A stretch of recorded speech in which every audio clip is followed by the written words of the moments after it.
Look, I'm gonna be real with you about what happened because everyone thinks they know the whole story, but they don't. I'm Bethany, I'm 33, and yeah, I was a single mom when I met Mitchell 4 years ago. My son Caden was only 2 then, and his real dad Rich was basically a ghost who showed up maybe twice a year with some cheap toy and thought that made him father of the year.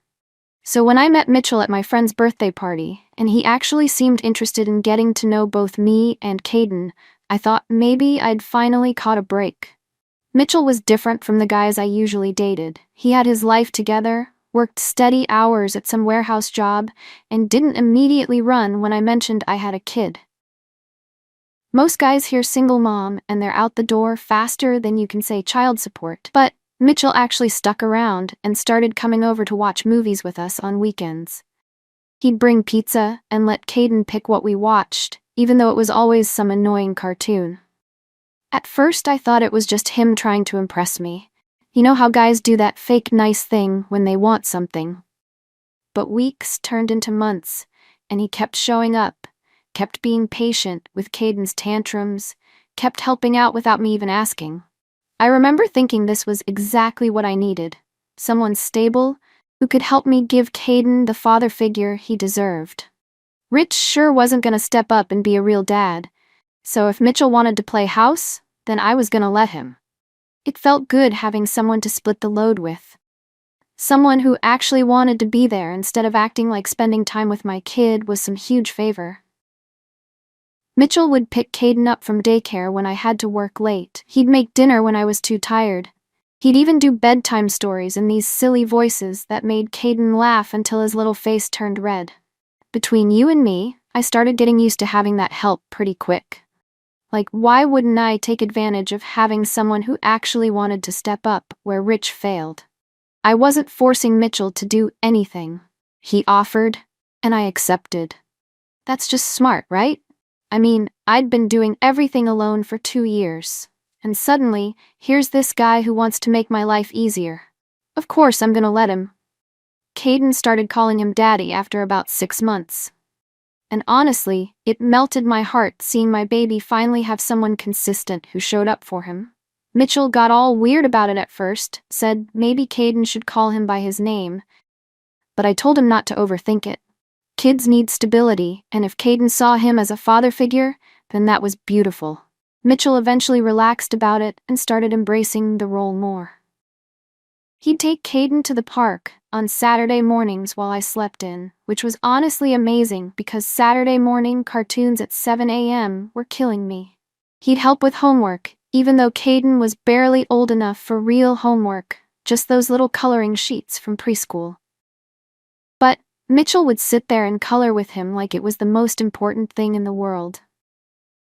I have to admit it was nice finally having a partner who understood that dating me meant accepting my whole package. Rich never got that. He thought he could just pop in and out of Caden's life whenever it was convenient for him. But Mitchell seemed to understand from day one that if he wanted to be with me, Caden came with the deal. And honestly, he seemed happy about it most of the time. He'd brag to his friends about Caden learning new words or mastering some new skill on the playground. It was cute how proud he got over stuff that wasn't even really his accomplishment, but whatever made him happy. The thing is, I never asked him to take on the dad role. He just kind of fell into it naturally. And once he was in it, it would have been cruel to pull Caden away from that stability just because I was having doubts about our relationship sometimes. Mitchell became Caden's whole world pretty fast, and what kind of mother would I be if I took that away from my son just because Mitchell and I weren't perfect together? So, yeah, I let it continue even when things between us got complicated, because my priority had to be what was best for Caden. And what was best for Caden was having a consistent male figure who showed up every day and treated him like his own kid. The routine we fell into was honestly pretty sweet for a while there. Mitchell would come over after work most days, and we'd have dinner together, like some kind of normal family. He'd help Caden with his bath time while I cleaned up the kitchen, then we'd all watch TV together until Caden's bedtime. Mitchell got really good at the whole bedtime routine. He'd read 3 stories, get Caden a cup of water, and stay until he fell asleep, because Caden went through this phase where he was scared of monsters under his bed. I loved having that time to myself in the evenings to catch up on my shows or scroll through Facebook without constantly being interrupted by mommy this and mommy that. It was the first time since Caden was born that I felt like I could actually breathe and be myself instead of just being somebody's mom every second of the day. Mitchell started keeping clothes at my apartment and eventually just kind of moved in without us ever really discussing it officially. His lease was up anyway, and he was basically living there already, so it made financial sense. Plus, Caden loved having him there all the time. He'd wake up and run to find Mitchell in the kitchen making breakfast, chattering away about whatever dream he'd had or what he wanted to do that day. Mitchell was naturally good with kids in a way that Rich never was and never would be. Rich always looked uncomfortable when he had to actually interact with Caden for more than 10 minutes. But Mitchell seemed to genuinely enjoy all the kid stuff that most guys find annoying. He'd play cars on the floor for hours, build elaborate block towers just so Caden could knock them down. And he never once complained about having to watch the same cartoon movie 50 times in a row. I started working more hours at the store, since I knew Caden was in good hands with Mitchell. My manager had been wanting to promote me to supervisor for months, but I couldn't take on the extra responsibilities when I was handling everything alone. But with Mitchell covering school pickup and dinner and homework help, I could finally focus on advancing my career. The extra money was nice too. I could actually buy Caden name-brand clothes instead of always shopping clearance racks and hand-me-downs. Mitchell never made me feel bad about not contributing equally to household expenses either. He knew my situation was different since I had a kid to think about, and his job paid better than mine anyway. He'd handle the rent and utilities while I covered groceries and Caden's stuff, which seemed fair enough. I mean, childcare is expensive, and if Mitchell was basically providing free babysitting, then the least he could do was cover his share of the bills. On weekends, we'd do family stuff, go to the zoo or the children's museum, or just hang out at the park while Caden burned off energy on the playground. I'd bring a book and actually get to read while Mitchell pushed Caden on the swings, or played catch with him. Other moms would comment on how lucky I was to have such a hands-on partner, and honestly, they were right. Mitchell never acted like watching his own kid was doing me some huge favor the way Rich used to. He just stepped up and handled whatever needed handling without making a big production about it. I got comfortable with that dynamic pretty quickly. Maybe too comfortable if I'm being honest. But when someone offers to make your life easier, you don't say no just to prove some point about independence. I'd been independent for 2 years, and it was exhausting. Having Mitchell around meant I could actually enjoy being a mom instead of just surviving it. Caden was happier too with the consistency of having Mitchell there every day. No more asking when Daddy was coming to visit or why other kids' dads who lived with them, and he didn't. Mitchell filled that gap, and honestly did a better job at it than Rich ever had even when we were together. So yeah, I let myself get used to having that support system because it was working for all of us. But then things started getting weird, and I swear it came out of nowhere. Mitchell started working overtime constantly and claiming he was too tired to help with bedtime routines or weekend activities with Caden. He'd come home and just crash on the couch instead of engaging with us like he used to. When I'd ask what was wrong, he'd just say work was stressful and brush me off like my concerns didn't matter. I started noticing he was being short with Caden too. Getting impatient when Caden wanted to show him drawings from school or asked him to play cars. It's like he forgot that being part of our family meant actually participating, not just existing in the same space. I tried talking to him about it multiple times, but he'd always turn it around on me somehow. He'd say I was being too demanding, or that he needed some space to decompress after work. But hello, I work too, and I don't get to come home and ignore my responsibilities just because I'm tired. Caden started asking why Mitchell didn't want to play anymore, and I had to make excuses for behavior I didn't even understand myself. Then Mitchell started making comments about needing guy time and wanting to hang out with his friends more often, which was fine in theory, but in practice, it meant leaving me to handle everything alone on his nights out.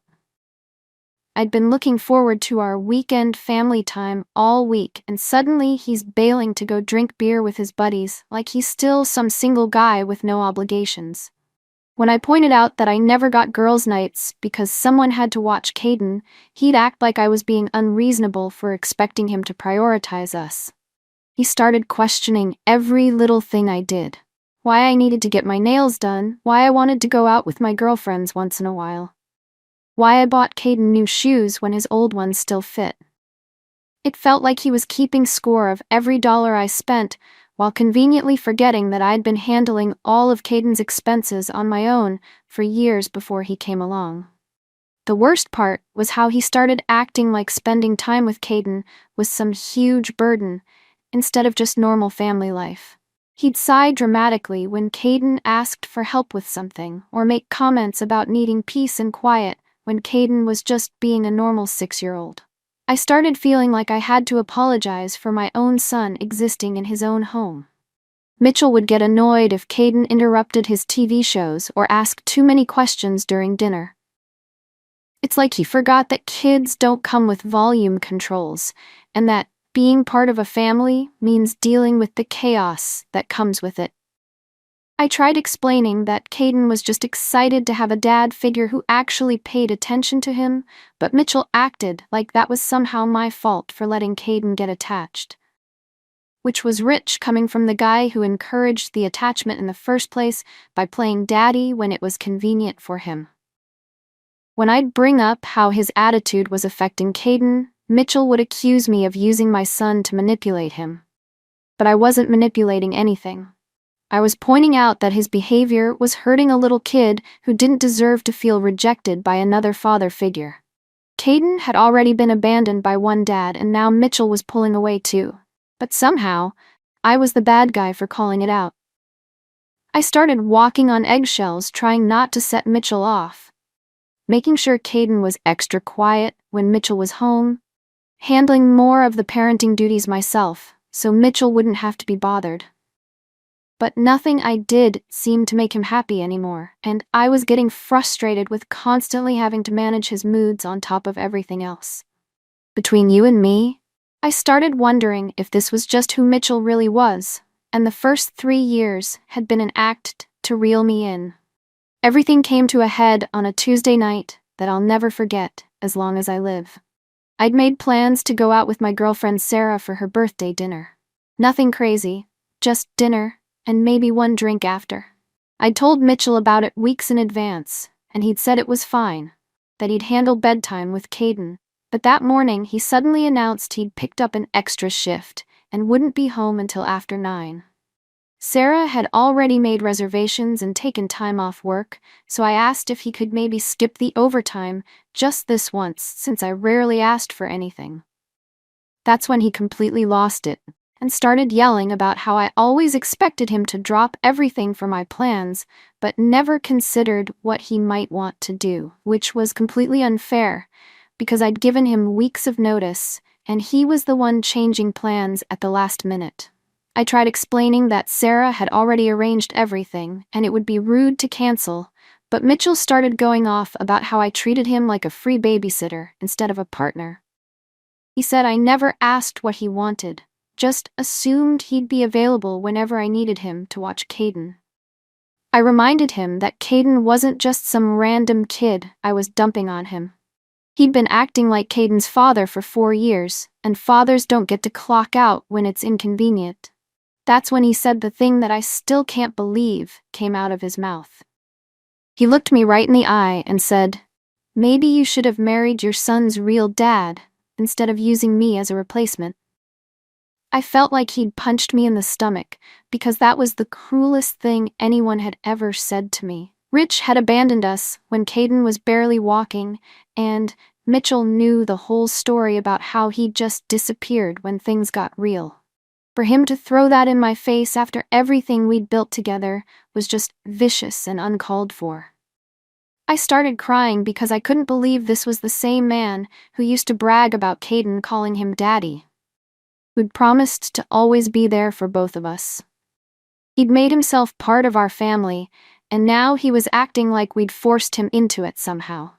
I tried to explain that I'd never asked him to be Caden's father, that he'd chosen that role himself, but he just kept going. He said he was tired of being taken for granted and never having his needs considered, which was ridiculous, because I'd been bending over backwards trying to make him happy. He complained about never having any time for himself anymore, conveniently forgetting that I hadn't had time for myself in 6 years, because that's what being a parent means.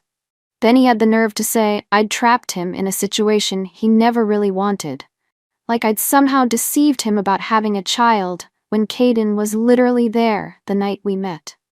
I couldn't stop crying, because it felt like our entire relationship had been a lie, if this was how he really felt about my son. Mitchell just stood there watching me fall apart without even trying to comfort me or take back what he'd said. After 4 years together, after everything we'd been through, he could just watch me cry and not feel anything. That's when I knew something had fundamentally changed between us, and I wasn't sure we could come back from it. The next few weeks were absolute torture, because Mitchell basically shut down completely after our fight. He'd come home from work and go straight to his computer or just lie on the couch scrolling his phone without acknowledging me or Caden. When Caden would try to show him schoolwork or ask him to play, Mitchell would barely look up and mumble something about being busy. I watched my 6-year-old's face fall every single time, and it broke my heart because Caden didn't understand why his daddy suddenly didn't want anything to do with him. I tried multiple times to get Mitchell to talk about what happened, to work through whatever issues he was having, but he'd just shrug and say everything was fine when it obviously wasn't. He started staying at work later and later, sometimes not coming home until after Caden was already asleep, which felt like he was deliberately avoiding having to interact with us.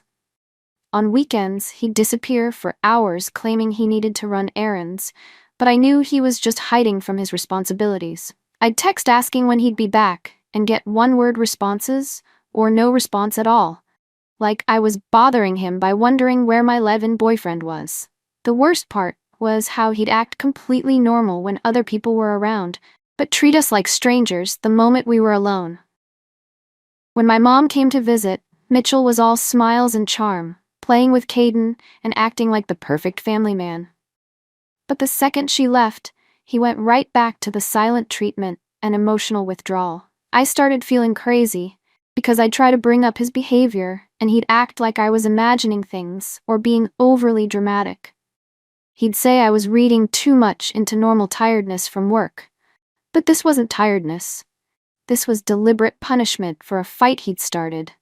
I even suggested we try counseling to work through our communication issues. But Mitchell said we didn't need outside help, and I was making our problems bigger than they actually were. Meanwhile, Caden kept asking why Mitchell didn't want to read stories anymore or help him with his Lego sets. And I had to keep making excuses for behavior I couldn't explain myself. I tried giving Mitchell space, thinking maybe he just needed time to process. But the space turned into weeks of living like roommates who barely spoke to each other. I'd cook dinner, and he'd eat in silence, then disappear back to his computer. I'd try making conversation about our days and get grunts or one-word answers like I was interviewing a hostile witness. At night, he'd roll over with his back to me and pretend to be asleep when I tried to talk about anything relationship-related. I started sleeping on the couch some nights because the tension in our bedroom was suffocating, and I couldn't handle lying there, feeling rejected and confused. Part of me wondered if he was seeing someone else because the complete personality change was so extreme.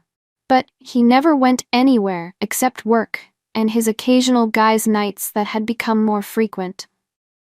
I even checked his phone one night when he was in the shower, which I'm not proud of, but I was desperate to understand what was happening to us.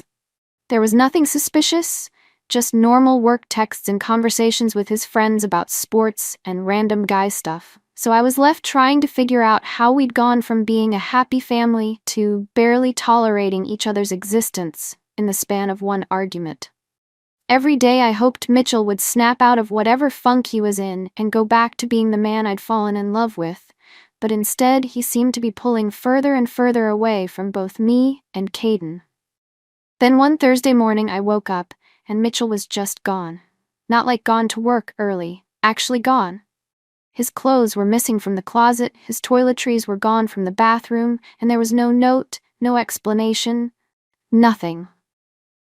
I called his job and they said he'd requested time off but wouldn't say anything else. I texted and called his phone, but everything went straight to voicemail that was suddenly full.